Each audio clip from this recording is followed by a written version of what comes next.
And so my tip of the day is about swatching. And about swatching, you need to swatch in the manner that you are going to knit.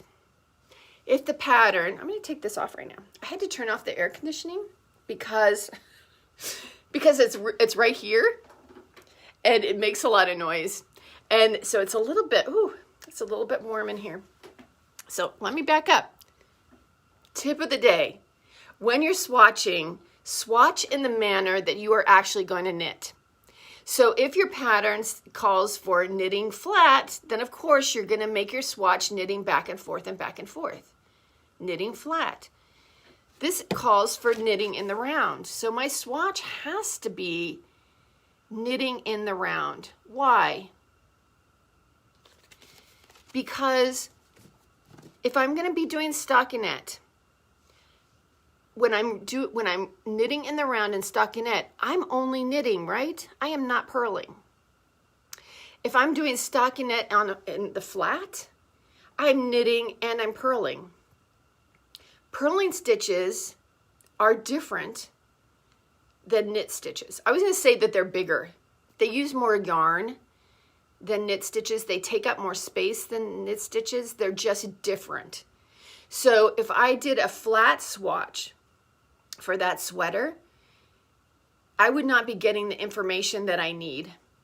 I need to do my swatch in the round. So how do you do something in the round that's only going to be 4 or maybe 6 inches, right? So there's 2 ways to do it. So the 2 ways are that you put on enough stitches that you can do a magic loop. And then you can just knit in the round. And you'll probably get a small tube.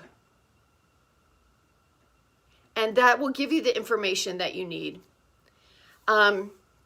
Or what you can do is that you make it kind of like a giant I-cord. So I'm going to use the circle, and this is the way I'm going to do it. You use the circular needles, and you cast on, and then instead of knitting back, you move all those stitches back to the other side, and you go around and you start over. So you're always stitching in one direction, and on the back of your swatch, so the front of your swatch will have all your knitted things, and your back will all have floats, like giant floats on the back. When you are done, you can cut that apart so it will lay flat, and then you can count the stitches a little bit easier than when it's just a tube. And because I made so much of my sample yarn, I have the freedom to do that. And because I have so much raw material, I have so much of this roving, that, you know, I have no, there's no threat of me running out of yarn. The only way I can run out of yarn is if I decide I just can't knit, I just can't spin another thing.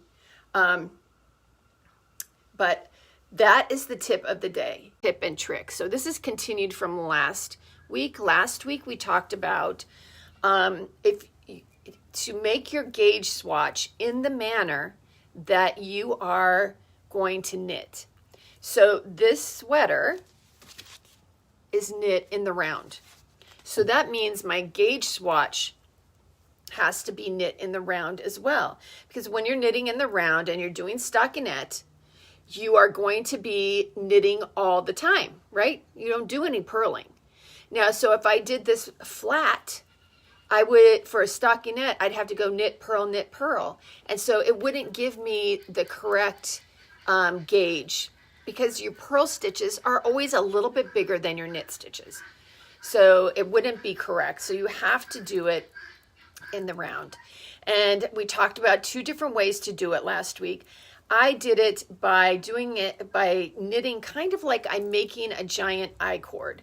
So I knit across over here to the end, and I was on a big circular needle, okay? So then I squished it back to the other side, and that's where you get these floats. And I knit again. So I'm going the same way every time, but I'm moving it back and forth on my needles. So the next step will be, is to cut it apart. So I thought I would do that with you here. So cutting it apart, and now I'm going to block my sample. And one of the reasons that I did this gauge swatch was not only to make sure that I could match the gauge that she gives. She only gives a gauge for the stockinette part, and I know that I'm a tight knitter, so I upped my needle by 1. So she calls for a size 3 needle. I did a size 4 needle, and so far, without blocking this, I'm at the right gauge. So that's pretty cool. So you can see the stockinette. And then the other reason I wanted to do this gauge swatch is for that lace section. I wanted to see, is it going to be worth it to do that lace? And you can really see the pattern developing.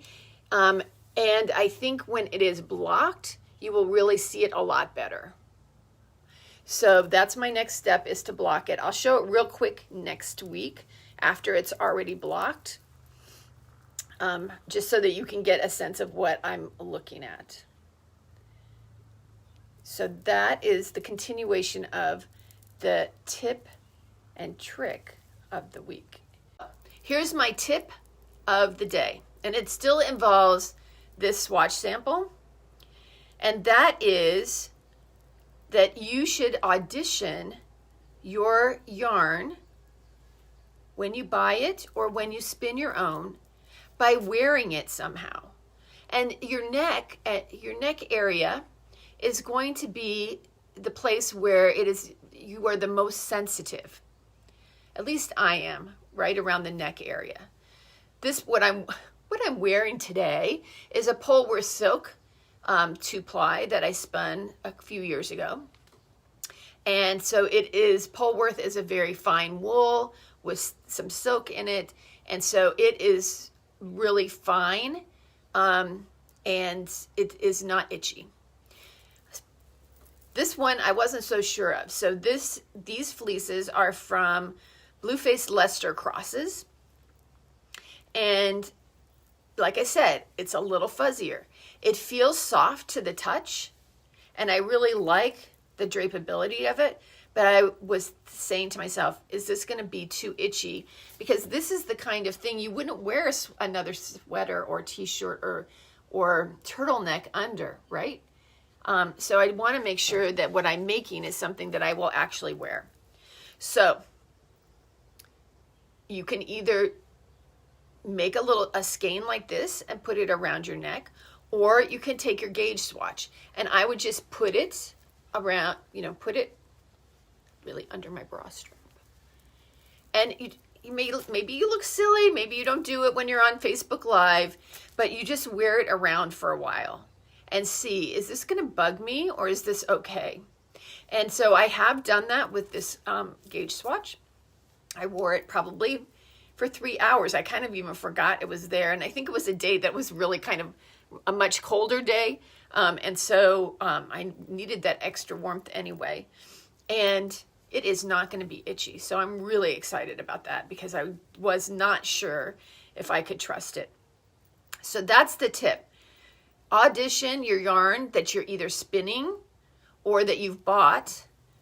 Make your gauge swatch or just keep it in the skein and wear it someplace that is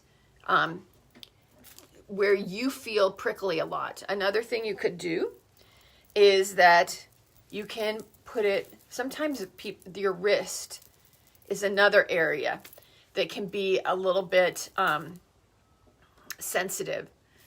So just put it on your wrist, walk around, do whatever it is you're doing, and see if that is going to bother you or not. So there you have it. Tip or trick of the day or the week.